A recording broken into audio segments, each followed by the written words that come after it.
Bienvenue à cette première présentation des recettes sur Tweety 2. Alors, cette semaine, qui est notre première présentation de l'année, on veut particulièrement vous souhaiter une excellente saison de voile et non seulement une excellente saison de nourriture à bord. On s'est souvent posé la question, comment faire un bon café à bord? Donc, aujourd'hui, j'en ai profité pour trouver quelqu'un qui vient de l'Italie, particulièrement de Napa, qui va nous parler de café. Alors, je suis évidemment avec Paola, qui va nous parler un peu plus de ce charmant café que j'ai eu l'occasion de goûter d'ailleurs, puis que dorénavant, je pense que je serai avec ce café-là tous les matins. Paola, parle-nous un petit peu comment ça fonctionne, parce qu'en fait, j'ai vu qu'il fallait quand même avoir cette petite cafetière. Oui. J'aime ça, ça prend pas de place à bord d'un bateau. Mais maintenant, où on peut se procurer cette cafetière? On peut se la procurer dans les magasins, dans les épiceries italiennes, dans les magasins d'importation, évidemment, de produits qui viennent d'Italie. Mais on la trouve facilement à Montréal. Alors, je ne sais pas à l'extérieur de Montréal, mais à Montréal, on en trouve facilement. OK. Alors, c'est la Bialetti à différentes marques, mais moi, je recommande la Bialetti, que c'est une très bonne marque de cafetière, et on appelle ça la napolitaine. Donc, moi, ce que je vais vous présenter, c'est un café comme on le fait à Naples.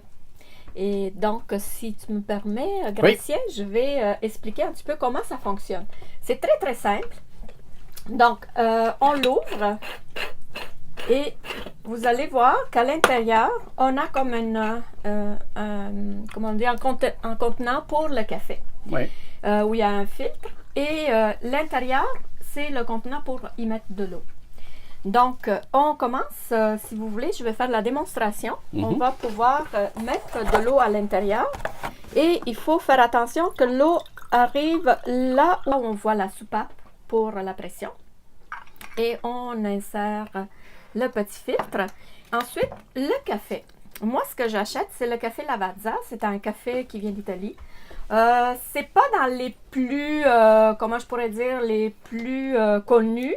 C'est un café qui est quand même assez bien, moi je trouve, pour faire un espresso ou pour faire un cappuccino. Alors c'est sous vide. Ce qu'on fait, on coupe, on l'ouvre et on prend avec une petite cuillère. Le Lavazza, en passant, c'est ça, c'est un café qu'on trouve aussi dans les épiceries italiennes. Donc, on prend le café, il sent très bon d'ailleurs, parce que je vais juste tenir ça. OK. Et on commence par remplir, je vais peut-être le mettre ici pour qu'on voit. OK. Alors, on commence à le remplir tranquillement. Ce qui est très important pour avoir un café qui est savoureux, puis qui est intense comme goût, c'est qu'il ne faut pas hésiter d'en mettre beaucoup. Donc, on en met sans trop le tasser. On en met un petit peu à la fois, puis on fait attention pour qu'il ne déborde pas. On met les mains autour, puis on essaie de faire un monticule dans le milieu.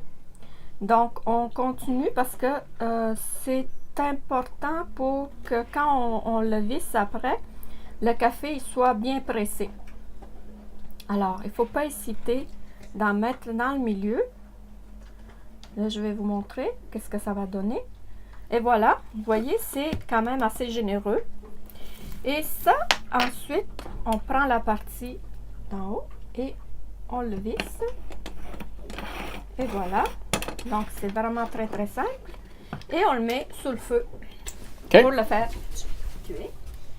Okay. Le petit. OK, oui. Parfait.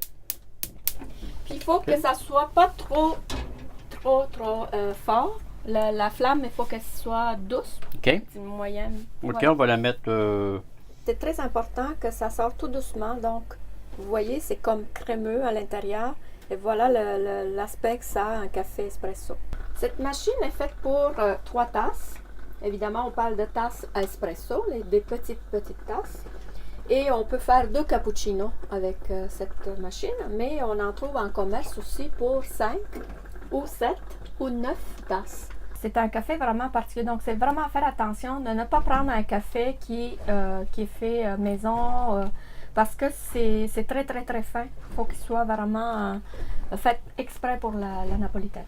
Puis en fait, là, le Bon. café qu'on va faire, il va s'appeler comment? Ici, on appelle ça un espresso, mais chez nous, OK. c'est un café. OK. Parce que c'est vraiment un café qui est très, très court, très intense.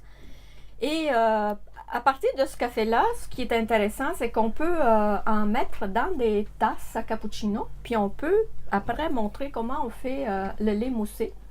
Puis on peut se préparer des excellents cappuccinos à bord. C'est ce que j'ai bu d'ailleurs sur votre voilier. Oui, ouais. Le exact. cappuccino, c'est exceptionnel, Voilà. c'est vraiment bon et c'est agréable à prendre. Et je pense Oui, que puis ça c'est va très, être très simple. Donc, à bord, on peut, sans avoir une machine... une immense machine qui Exact. prend beaucoup d'énergie. Exact. La problématique sur les voiliers, c'est d'avoir un excellent café avec une cafetière qui ne prend pas de la place Oui, et puis non seulement qui ne prend pas d'énergie. Alors, c'est un peu ce qu'on voulait éviter. exact. Et que ça soit simple. Donc, Ouais, exact. là, on va pouvoir montrer aussi ce que moi, j'utilise pour mousser le lait. C'est ce mousseur à lait que j'ai acheté aussi dans une quincaillerie italienne. À Montréal, c'est la quincaillerie Dante, qui est connue pour tous les produits qui ont d'Italie. Celle-là, je l'aime bien parce qu'à la fois, je réchauffe mon lait à l'intérieur et ensuite, évidemment, je la remplis pas au complet. Je remplis pour 2 tasses, donc environ un tiers de ce mousseur. On met, quand le lait est chaud, il ne faut pas que ça boue. Quand le lait est chaud, on met le couvercle qui est muni un brasseur qui tourne évidemment quand on le met à l'intérieur. Et ensuite, on pèse plusieurs fois jusqu'à quand on sent que la mousse elle est là. On va pouvoir mettre le lait à l'intérieur. Mais c'est bon. OK. Parfait. Puis on va le chauffer. On va commencer par apporter nos choses ici. On a le café, on a le lait qui est chaud. Puis on va commencer à faire on va le mousser. Donc, comme j'expliquais, Puis, comment on sait pour savoir quand c'est prêt ou... ben, il va falloir y aller à l'œil parce que moi, je le fais une dizaine de fois. On va pouvoir y aller comme ça, un peu plus. Puis on vérifie, on ouvre. Puis on voit déjà que le lait commence à mousser. On va d'abord, très important, surtout pour ceux qui prennent un café sans cappuccino, mais juste le café, il faut toujours le brasser. OK. Il faut le brasser parce que le café le plus intense est toujours au fond. Puis en haut, c'est le dernier café qui sort, donc il y a plus d'eau. Donc on le mélange. Une fois qu'il est mélangé, on le verse dans les tasses. Alors vous voyez comment il est bien foncé, il est intense. On le verse dans les 2 tasses. Et ensuite, vous allez voir le café. On ajoute la mousse. Vous allez voir, là, le café, Très la mousse, mousseux. le lait Ouais. il est bien moussé. Oui. Et voilà, on l'ajoute dans chaque tasse. Wow! Et voilà. Ça sent tellement bon. Alors, voilà. Gracien. Merci. Ah, ben, je vais prendre celle-ci. Oui. Merci Alors, beaucoup. me Merci fait d'avoir plaisir. accepté d'être Un plaisir. venu parler de café. On espère que cette présentation vous plaira et on espère que vous allez faire comme nous l'essai de faire un excellent café à bord Un qui cappuccino. se fait très bien, un café cappuccino. Voilà. Alors, merci à chacun, bonne saison Bonne et bon café.